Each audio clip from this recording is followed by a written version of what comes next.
Na-petition kami ng asawa ko year 2007. It was December. Kasama ko yung 2 anak ko. Ayun. Nag-start. So, Nag-start, yes. Oo. So from there, nag-work ka na. Iba't ibang trabaho na as Pinoy OFW. Iba't ibang trabaho. After that, mga 3 months, nag-start na akong as a caregiver. Before po ba, Ma'am Rosel, caregiver kayo barrier. dito, Ma'am Rosel? Sa Pilipinas? Hindi, ano? Dito, real estate ako, pero graduate ako ng nursing. May background naman pa po pala si Ma'am Rosel. Yes. Kaya yun ang naging work ko agad doon. Medyo mahirap kasi syempre ang alam ko lang buongiorno. Start syempre 91 years old yung alaga ko. Kaya talagang ang laking adjustment. At nag-stay in ako doon. Eh syempre may mga anak ko kaya give up ko yun and then naghanap na lang ako ng work na pwedeng umuwi sa bahay like babysitting, gano'n. And iba-ibang pinasok kong work.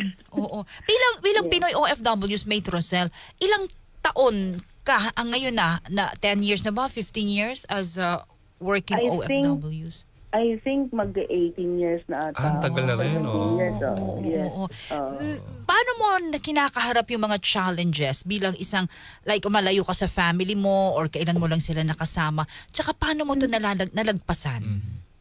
Ang bali, naging problema lang naman sa akin, nalayo ko sa nanay at tatay ko. Kay mommy at daddy. Kasi ako. Yes. Pero, pupunta rin naman sila doon after mga 7 months ata, nakapunta rin sila doon. Kaso nga lang, hindi nila matiis yung lamig, bumalik sila rin doon. Iba yung weather po, Pero no? regarding doon sa family ko, kasama ko yung family ko doon. Kaya, para sa akin, parang dito lang din, di ba? Talaga And naman. after 2 years nanganak ako, nagkaroon pa ako ng bunsong anak yon. Filipino rin po ba ang asawa niyo, Ay, ma'am? poging-pogi. Filipino rin po ba? O Guwapo. Italiano po ba, Ma'am Rosel? Makikichismis lang po ako. Di pa sabi ni Sir Patrick. Filipino. Okay. So itong Santos po, ito na po yung apelido po ng inyong napangasawa. Yes. Hardinero ako nung dalaga. Naku. Yayamanin po pala si Ma'am Rosel, hardinero. At gwapong-gwapong, poging-pogi si Sir. So, Mate Rosel, anong mapapayo mo dun sa mga kapwa natin Pinoy na nagbabakasakali, Sir Patrick? Sa ibang bansa magtrabaho. Anong payo mo na dapat nilang baunin? Kasi siyempre noon hindi daw po madali. Oo, talagang sa start talaga mahihirapan ka. Pero siyempre, on your own doon. Tapos, maganda rin yung factor na nakatapos ka rin ng pag-aaral mo. Although, hindi naman talaga yon yung naging work ko agad doon. Tsaka malakas talaga ang loob ko. Alam mo yan, Jen. Yun ang number 1 of Jenny, no? Tsaka very talented at naalala mo nung high school tayo. Yes. Kailangan doon diskarte. Kailangan talaga yung sipag at syaga na kahit may lagnat ka na, papasok ka pa rin. Kahit masama yung pakiramdam mo. Pinoy na Pinoy.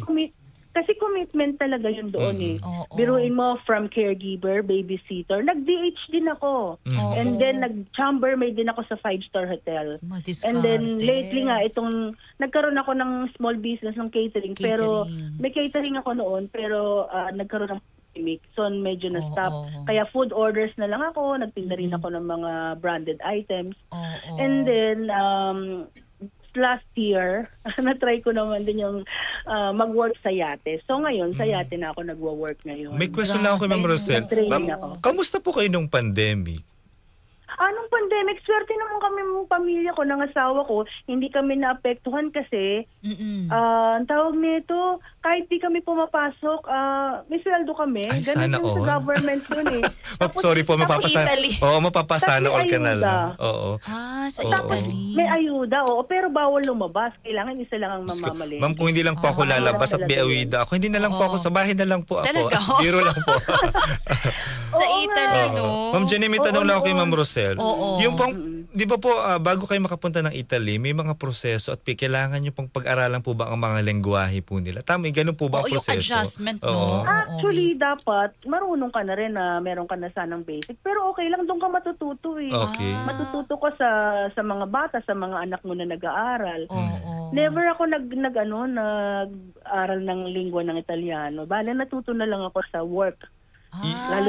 Kailangan Ma'am Rosel, nahasa. Sorry po, kailangan ba kahit marunong ka mag-English, okay na po yun?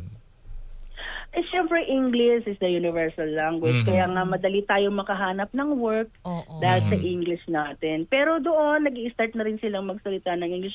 Unlike nung pagkadating ko, iilan lang. Kahit doktor, kahit abogado, hindi marunong mag-English. Yun ang challenge po pero doon, ngayon, no? Yun ang challenge talaga doon. Ay, nanonood sa atin ang ating president ng batch RMCHS batch 1991, si President Zell Pizarro. Hi, Phil. Nanonood sa atin. Oo, si President. Okay. So, Mate Rosel, anong, again, parting words mo at paalaala sa ating mga kapwa Pinoy katulad mo na sobrang madiskarte, masipag sa ibang bansa. Anong pwede mong inspirasyon na iwan sa kanilang mensahe, Mate?